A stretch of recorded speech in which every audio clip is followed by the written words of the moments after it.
Assalamu alaikum қазақ елі. Сіздермен бірге ауылдың жігіті Жәнібек, 8 қырлы, 1 сырлы. Бүгінгі контентте тәлімгер видео өтеміз, яғни арқанды байлау түрлері, байлау әдістері. Яғни арқан байлау әдістері деген кезде ең бірінші бізде аталарымыздан қалған қазық бау мен күрме бау келеді. Яғни күрмелеп байлау және қазық бау байлау арқылы байлау. Және тағы да басқа байлау әдістері бар, оларды да өтіп өтеміз. Жалпы қазық бау таза қазақтардікі деп айта алмаймын. Түрік қауымдастығының, түрік қауым, жалпы түрік қауымдікі. Сақтардан, мүмкін ғұндардан бері бар, одан кейін түрік қағанат болды, содан түрік қағанат шашылып, осы көптеген мемлекеттер құрылды. Қыпшақ елі бар, жаңа Найман елдері бар, одан кейін түргеш қағанаты. Сосын бар, мысалы, Алтын Орда болды, кейін Қазақ хандығы келді. Оның алдында бұл байлау әдістері болды. Қазық бау деп, яғни қазыққа, жерге қазылған қазыққа байлау әдісі. Содан қазық бау деп қалып қойған. Қазық бауды орыстарда констриктор дейді. Констриктор, узел констрикторы деп айтайды. Жалпы қазақтарды мойындамау үшін шығар деп ойлаймын. Олар өздері ойлап тапқан. Өздері ойлап тапқан жоқ дейді. Басқа ат беріп жібергенде констриктор, узел констрикторы дейді. Жалпы оны қазық бау дейді. Қазық бау байлау үшін, мысалы, мен бағанаға байлайын, көрсетемін. Арқанды өткіземіз. Яғни, мына бір жағын ұзартып аламыз. Қазық бау жалпы мал жыққанда малдың аяғын байлауға да қолданады. Екі аяғын біріктіруге. Қазір оны да көрсетемін. Жалпы міне қазық бау осы. Бір аламыз да міне. Осылай ұстаймыз. Тағы да бір айналдырамыз. Айналдырып келгенімізді мынадан өткіземіз. Сатып аламыз. Қысылып қалады. Бағана үлкен болып тұр. Қазықтар жұқа болады. Тез қысылып қалады. Қысылып қалды. Малдың аяғын шалғанын кезде де осылай байлаймыз. Екі аяғын біріктіріп. Тағы да бір көрсетейін. Оңай, ешқандай қиындығы жоқ. Көбісі білмейді жалпы. Қазық бау. Енді үйретпегесін қайдан білесіз? Сол қазақтар білсін деп. Былай қарайсың. Былай ұстайсың. Бір орадың айналып қойды, екінші ораймыз. Ана ұзын арқан арасын өткізіп жүреміз. Көрдің бе? Қалай кетті. Мына тартқан кезде қысылып қалады.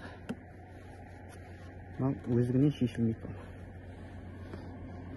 Енді жаңа біз айтып жатқан констриктор, узел констриктор, қазық бауғы, олар тек бір кішкене өзгеріс шығар. Жалпы бізде де бар деп ойлаймын. Мына арқандалады да, мынаған бар ма? Тағы бір ораз жереді. Болды. Айырмашылығы жоқ. Осыны констриктор дейді өздерінше.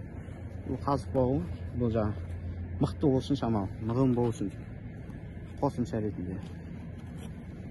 Қазық бау, егерде мысалы қазіргі уақытта палуан жігіттеріміз малды мүйізден шығады, мойнынан алып жыққан кезде жатқан малды қалай тез байлаймыз. Яғни қазық бауында мысалы сиырдың екі аяғы дейді малдың.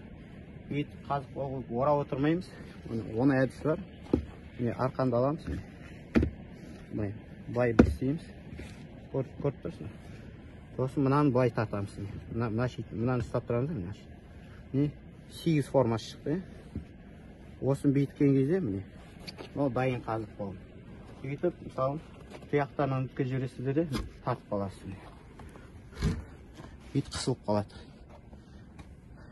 Осы қазық баудың басқаша байлау әдісі. Тұрған мал болса әрине орап байлаймыз. Мысалы, мойнынан алып жығып тастағаннан кейін мал жерде жатады. Өзі аяғын байлауын кезде тағы бір істеп. Осылай арқан. Былай бір орап жібереміз. Көрдіңіз? Мына шетінен ұстайсыз да, мына шетін алып, астыға өткесін. 8 деген форма шығады. Ортадан алып жібереміз да, мынаны киіп жібереміз. Киіп жібереміз, тартып қаласыздар. Болды, бұл міне ашылмайды, шешілмейді өздігінен. Бұл қазық бау дейді. Қазық бауын жаңа екінші байлау әдісі ғой. Одан кейінгі тағы да екінші байлау әдісі ол күрме бау, немесе күрмелеп байлау дейді. Күрмелеп байлау қай жерде болады? Яғни ноқталар жүгендерді байлаған кезде, мысалы жылқыны кермеге байлайды. Керме дейтін осылай. Осындай деңгейде тұратын арқан не жіп көлденең қойылған осындай жіп болады. Мысалы жылқы байлайды. Жақсы жылқының басы төменде болмау керек дейді. Мақал бар ғой. Жылқының жақсысы кермеде, жігіттің жақсысы түрмеде дейді қазақта айтады. Сол күрмелеп байлау әдісі. Тағы да осылай. Сол қолға аламыз. Оң қолмен ұзын жағын ұстаймыз. Мына арқанды аламыз, оң қолдағы. Сол қолдың үстінен бір мәрте толық айналдырамыз. 360 градус дейді ме? Сол мынаны түйіншекті алып шығамыз. Мына тұрған басым өткіземіз да, шетін қалдырамыз. Міне тартып қаламыз сосын. Мына шетін бай шығарып жібереміз. Міне көрдіңіздер ме? Мына жіп қалай кетті? Міне жылан қысап иреңдеп кетті былай. Былай кетті, мына жіп былай айналып, мына жақтан былай кетті. Яғни бұл қысылмайды. Мына нәрсеге байласаңыз, мысалы, бағанаға арқан байлаған кезде, мына арқаның ортасы қысылып қалмайды, осылай бос тұрады. Ноқта жүгендерін шылбырын байлаған кезде, мына жіпке қысылып қалмау үшін арқанға байлаған кезде, мысалы, арқаның көлденең тұрады, соған барып жылқының ноқтасын немесе жүгенін байлайды. Сол кезде жылқы тартылған кезде тартылып қалады, екі орта қысылып қалады, шешу қиын болады. Ал күрмелеп байлаған кезде ол осындай бос күйде тұрады. Сосын шешу міне, мына шетінен тартып қаласыз, шешіліп кетеді. Тағы бір мәрте көрсем, сол қолмен ұстап тұр, басын оң қолмен үстіден алып келеміз, үстінен алып бір ораймыз. Толық бір орадық. Сосын орағанды ортадан алып шығамыз. Мына былай сал жібереміз. Тартыл байланып қалды.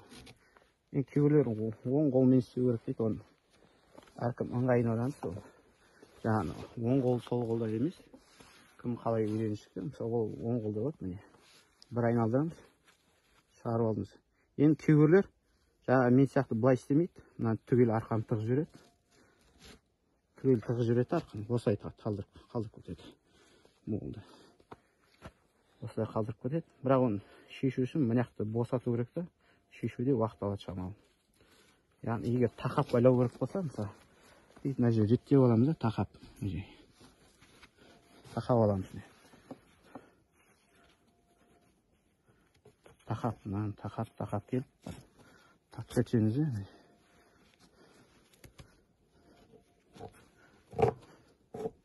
бір шықпай қалып, жалпы бос болмау үшін жаңа тақап байлайды.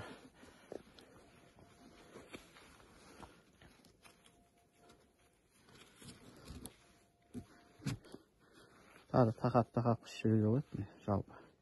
Яғни күрме бауы қысу емес, одан мақсаты бос болу. Күрмелеп бауы енді орыстар, қазақтардікі деп мойындаса келмейді, олар өздерінше казацкий узел дейді, калмыцкий узел деп атау қойылған.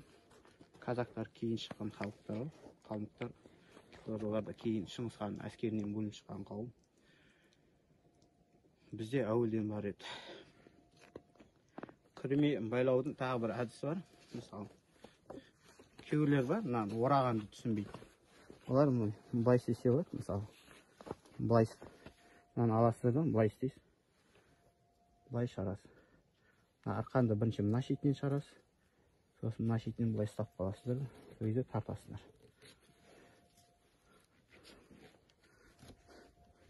Күрме бау. Бұл енді еуропалықтардың шығарған әдісі. Күрме баудың басқаша бір әдісі өздерінше әдемілікке. Американдықтар, еуропалықтар әдемілікке істейді. Ендігі тағы да екі арқанды, енді мысалы буындырып байлау дейтін бар. Яғни киноларда көрген шығарсыңдар. Дарға асып байлайды ғой, адамды дарға асқан кезде әдемі болып тұрады. Соны буындырып байлау дейді. Буындырып байлау әдісі міне былай аламыз арқанды. Ұстаймыз да, мынаны бүйтіп қайырамыз. Осылай.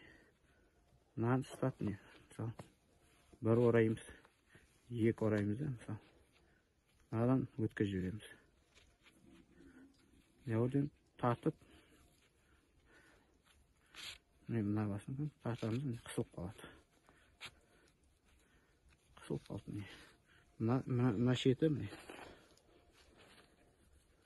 бос болады. Яғни бұны шалмаға қолданады, шалма әдісіне. Малға шалмалы жақтырған кезде, жылқыға. Яғни бұны буындырып байлау дейді. Басқаша аты барша. Америкалық кинодағыларды көрсетейін бе? Әдейі болып тұрады, олар жағын ұзынынан болып тұрады. Ол үшін бұлай істейміз. Сәл ұзынырақ аламыз.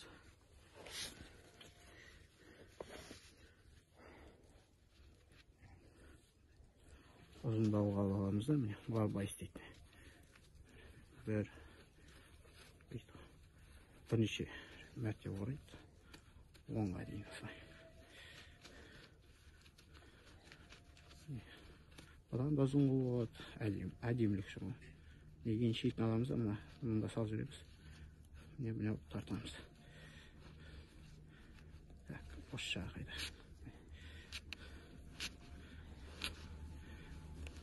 Тартылды.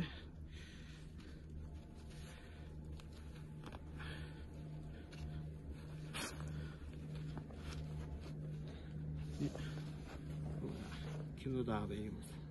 Бұны тағы орай берсе, бүйтіп осындай ұзын қылай беруге болады. Бұны неде қармаққа да қолданады, лескіні балықтың ілмегіне салу үшін. Шешкен кезде тек бос жағын тарта береміз. Содан бүйтіп шешіліп кетеді. Ендігі бір біздің әдіс, ол яғни екі арқанды басын қосып байлау, яғни арқанды ұзататын кезде екі арқанды қосып байлау керек болады. Ол кезде не істейміз? Мысалы, ол кезде былай істейміз. Ең қарапайым жеңіл әдісі, екі арқанның басы дейміз. Бір арқанды аламыз, жай байлау, жай байладық. Екінші арқан мынаның ізімен қайталаймыз. Мына арқанды аламыз да, міне, мынаның ізімен қайталамыз, кіргіземіз. Кетті, ұзынырақ қылып алыңыз. Мынаның ізімен қайталаймыз. Келді, үстімен кіртті, ма аста береді. Мынан шығады. Сол екі бастаймыз, тартып аламыз. Яғни осы екі арқанды қосу дейді, жалғау дейді. Бұл байланған арқан шықпайды, иншалла. Шықпайды. Маған шыққанын көрмедім өзім. Тағы да бір мәрте көрсетем. Өте оңай. Еске тез сақталады. Бұл байлаудың көп түрлері бар, қазір көрсетем. Тағы да көрсетем. Жай ғана дейді, бос байлаймын. Жай байлағандай бойлаймын, қалдырамыз. Екіншесін осы ізмен бойлата жүргіземіз. Кетті. Ұзындау болып шығарып ойымыз. Айналдырамыз. Қалай? Астымен кетеді. Мынаяқпен шығады. Алып көтті. Кірді. Астымен кетеді. Үстімен келіп кіреді. Бұл байланып қалды. Енді екі арқанды қосудың тағы да басқа шамасы. Дәл осындай, бірақ сәл күрделірек түрі бар. Сегіздік байлау арқылы дейді. Сегіз байлау дейтін. Мысалы, аламыз да, міне. Бұлай қоямыз да, мынан бір айналдырамыз. Сосын бұны астымен кіргіземіз. Көрдің бе? Сегіз форма шығады. Астымен кіреміз. Мына міне сегіз байлау. Морской узел дейді. Міне сегіз байлау кетті. Мыняқты да тап сол ізді қайталаймыз. Қалай кетті, міне. Кірді, міне. Мынан ізімен жүреміз. Мынаяқпен шығарамыз. Астымен өткіземіз. Келіп, мынаны да кіреді.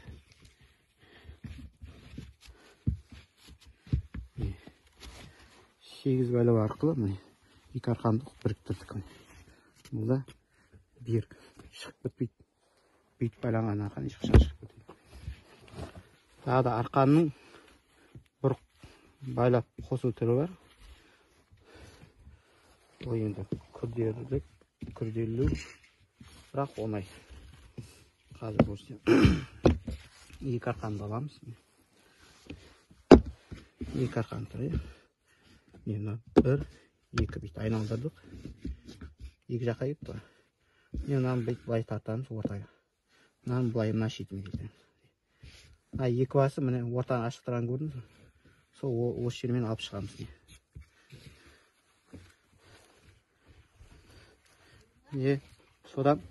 Содан не қатып қалдым. Мама қазір барады. Я. Міне анамыз ғой. Тағы да бір нәрсе көрсетейін. Өзім жүрек бөлу деймін жаңа. Жүректің формасына ұқсайды. Бұл тағы да қандай жерде қолданады? Міне 360 градус айналдыру ғой міне. 1 2 360. Мынаны айналдырып былай қоямыз. Мынаны айналдырып қоямыз. Жеткенде бүйтіп жүрекке ұқсайды. Мына ортадағы ортадан өткізу керек қой бізге. Мына екі түйіндағымыз екі ортадан ортамен шығады былай. Байланып қалады. Бұдан шықпайды мықты. Бұл тағы қандай жерде қолданады? Соны қолданатын екі жері бар. Ең көп қолданатын жері. Бірінші, егер сіздің арқаңыз үзілейін деп жатса, айталым. Орта тұстан арқаны үзілейін деп жатыр. Мына жер үзілейін деп тұр. Үзілейін деп тұрған жеріне осылай бөгеміз, міне. Осылай 1 2 айналдырамыз. Осыны әкелеміз, мұнда қоямыз. Не орден жаңа өткіземіз. Шығады. Байлай жібереміз.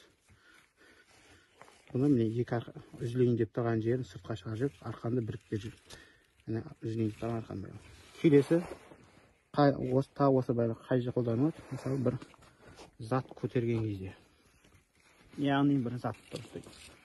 Арқаның шетінде мына бір зат ілініп тұр. Күшіңіз жетпей жатыр.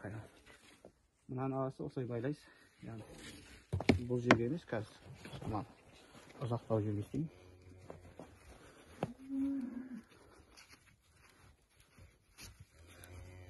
Азып тұратырыңыздар, бір сәт. Мына жерден істейміз. 1 2 дейміз. Үйренгеннен кейін қол жүгіре береді, қарамайсыздар. Ілмек істеп аламыз. Мысалы, арқаны. Мысалы, заттың жетістіктерім бар. Мысалы, бір зат ілініп тұр. Тартуға күшіміз жетпей жатыр. Не істейміз? Арқанды отырып қоямыз. Арқаны аламыз. Бір шетін. Мысалы, бағана бірінші талға бекітіп қоямыз. Арқаның екінші шетін аламыз. Адан өткіземіз. Бір шетін байланды ғой. Оны толық өткізіп аламыз. Түсінген болға. Мысалы, ауыр зат ілініп тұр дейді. Осылай бүйтіп тартсақ, тартқан кезде ана зат көтеріледі. Осылай жеңіл болады. Арқан өзіне тартқаннан көрі, бұлай тарту жеңіл, салмақты азайтады. Бүгін сонымен арқан байлау әдістерін шамалы шоу жасадық. Білгендерімді, аталарымыздан қалғандарын көрсеттім.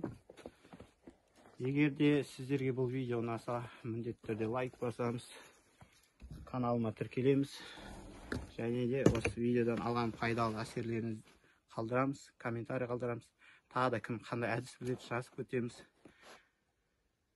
Өздеріміздің пікірлерімізді, ойларымызды қалдырамыз. Келесі видеода кездескенше, келесі видеода Құдай қаласа, яғни шалма лақтыру, малға шалма лақтырып үйрену видеосын саламыз. Сондықтан да қоңырауды басып қойыңыз, келесі видеоны күтуін тосыңыздар. Сіздермен бірге болған ауылдың жігіті Жәнібек.